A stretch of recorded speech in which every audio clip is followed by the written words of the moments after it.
Hey, everybody. Welcome to this week's Making Sense of It All. As always, I'm your host, Jesse Stakes. My guest this week is the podcast lawyer, Gordon Firemark. I met Gordon through my research and my preparation in starting this show, Making Sense of It All. He provides a tremendous amount of resources and knowledge to folks like me that are looking to wade or dive into the waters that is the podcast industry. Gordon's journey, just like so many of us, started with a passion for something. And in his case, it was theater. But as you will soon hear, life isn't about the destination, but the walk there.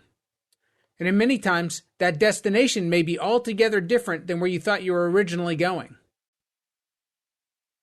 Gordon has been involved with entertainment in one way or another since childhood. He's done it all. At one time or another, he's been in lighting and sound to being the talent on the stage or behind the mic. As he so eloquently states on his website, Gordon Firemark helps artists, writers, producers, and directors achieve their dreams in the fields of theater, film, television, and new media. Since his admission to practice in 1992, he has focused his attention on providing sound, practical, legal, and strategic advice to his clients so that they can make smart deals, grow their business, and do great things. As I stated at the beginning of this, I met Gordon through starting this show. I'll share some of the other things that I learned along the way after the interview. I hope you enjoy the conversation that I have with the podcast lawyer himself, Gordon Firemark. Let's jump into it.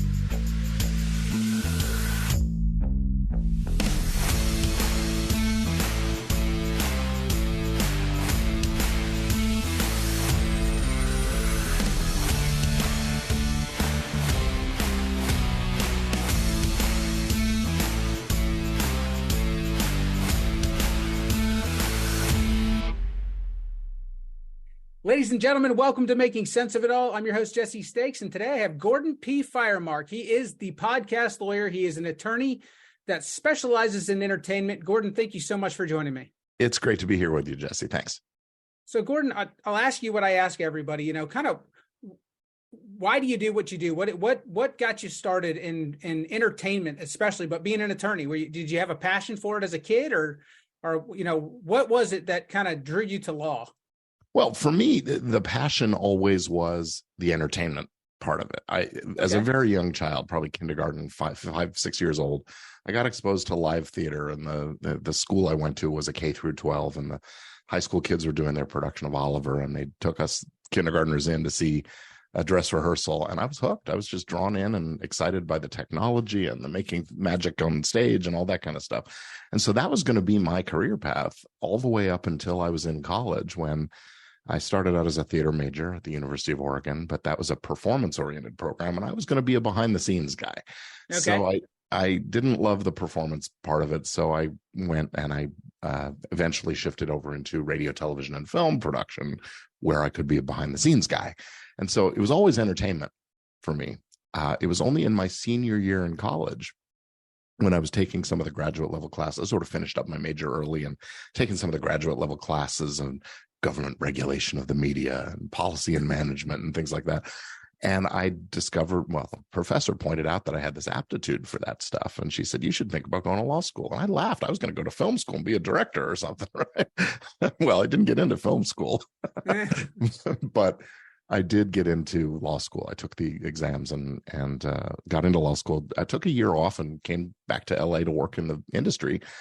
And then there was a big writer's strike, just like the one we have going on right now. And that sort of shuts the business down for a while. So that was when I decided, okay, I will go to law school. And so the law was a late addition to my resume. Very cool. I think people would probably say they do it the opposite way a lot of the times. A lot of people have aspirations to be an attorney or be a doctor or something on the professional side, and they find out that they may fall short in that area, and then they end up having to back off and figure out something else. Yeah. Well, this was good.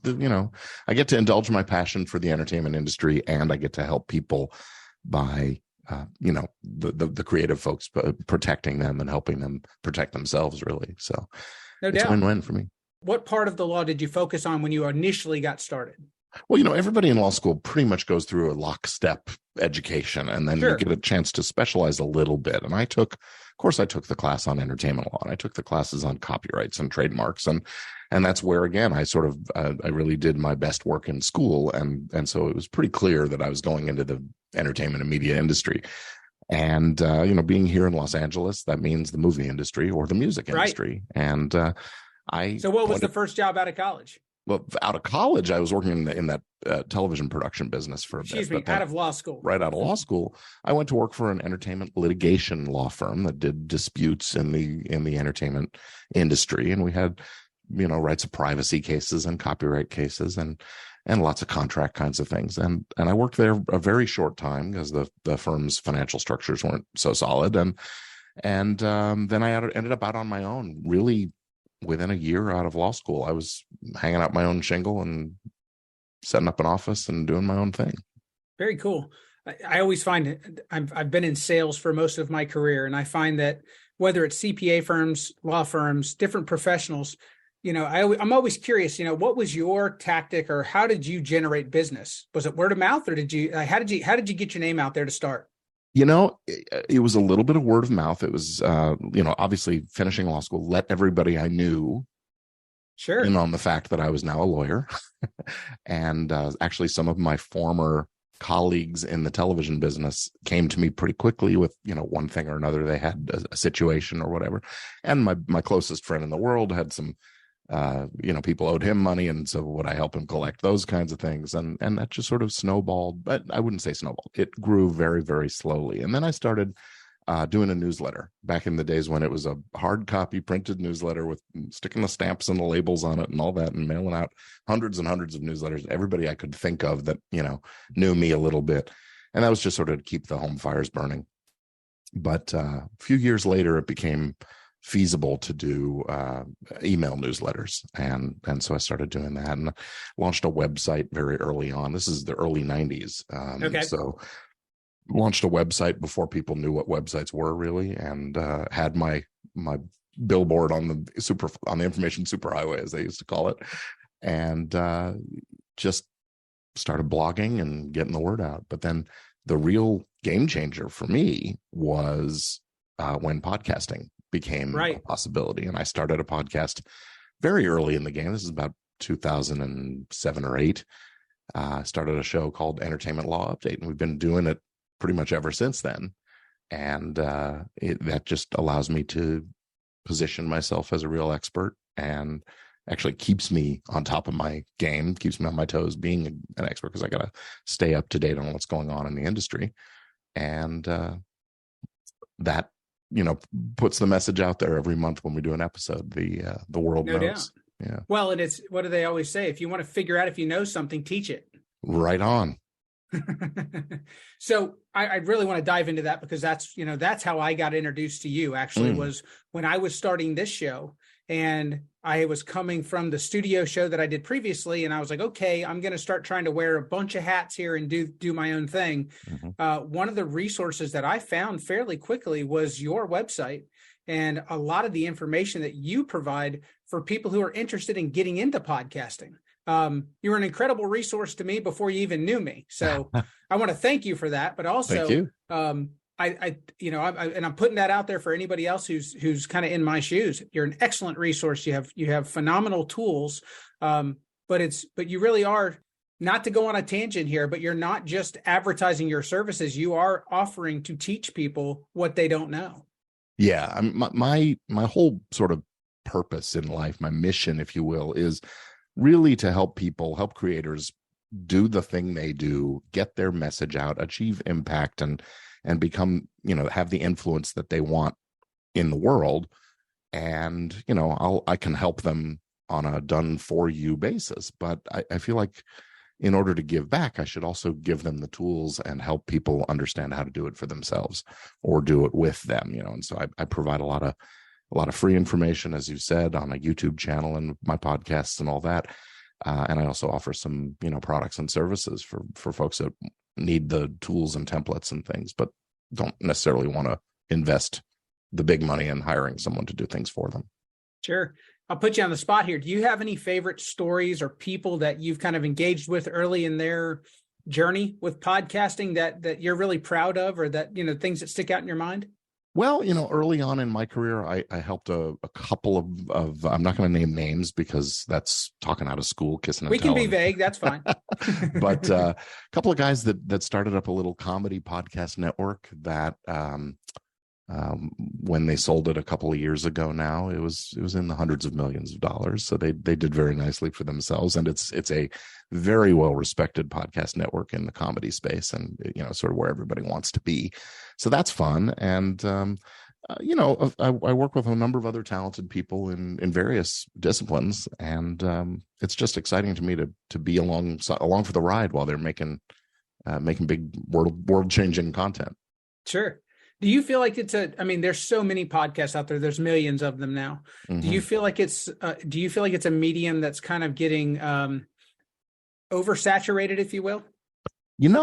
A lot of people talking about this, and I don't really think it is oversaturated. It's getting to be a densely populated field, but it's densely populated in these very narrow niche subjects. Sure. I'm the only, well, maybe there's one or two other podcasts that talk about entertainment law.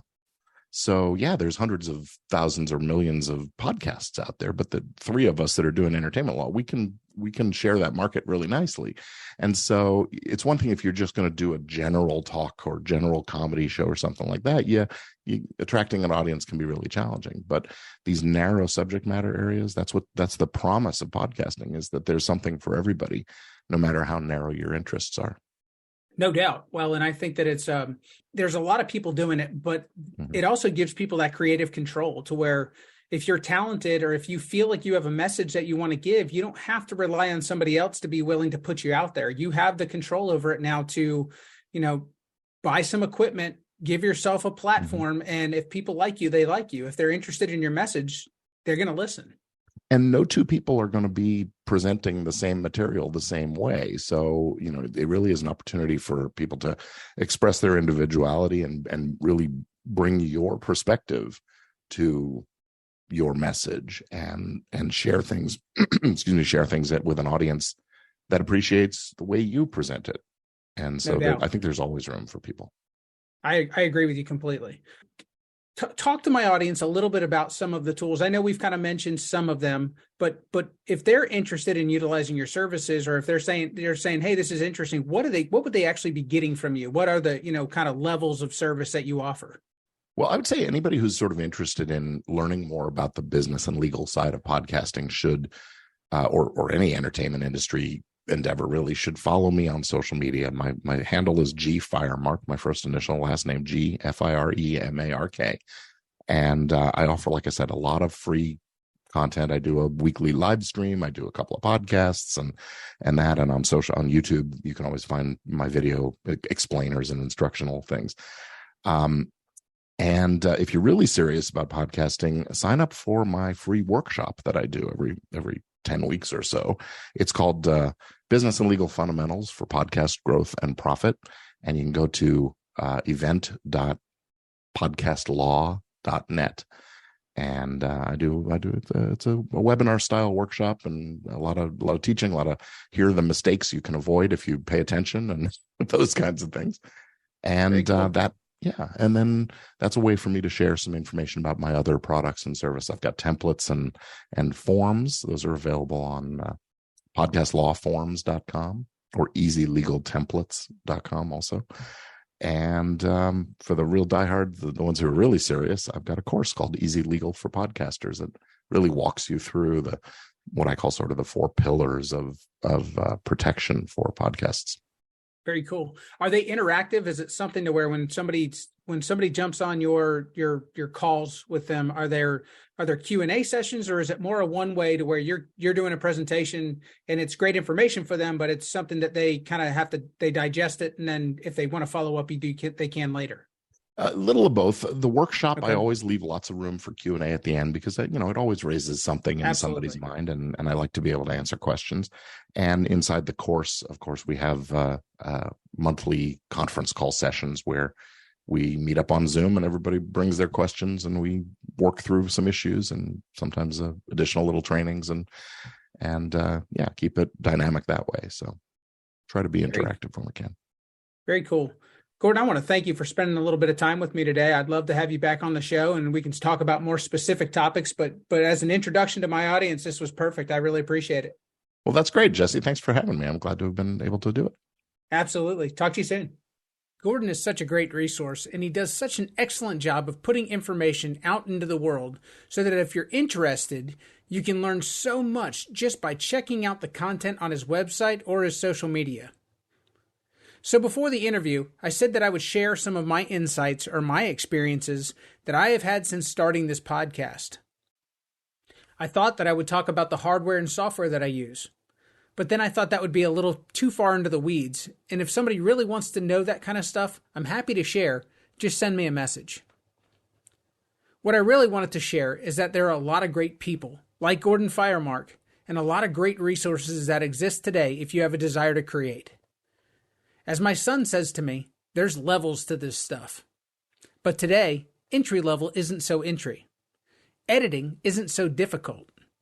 Graphic tools like Canva can make the unimaginative person look cool. Software like PowerDirector 365 and Apple products can help you edit like a pro. Music and sound can be licensed and purchased in 5 minutes, and your content can be live on so many accessible platforms through hosting services such as Buzzsprout, and your video content can be on YouTube, Vimeo, as well as other social platforms such as Facebook and Instagram, and so many more. My point with all of this is simple. If you want to do it, do it. You'll make mistakes and you'll learn along the way. You'll get better, and you will put something out there for the world to see that is unapologetically yours. Enjoy the journey. I hope you enjoyed today's show. I'll catch you guys next time.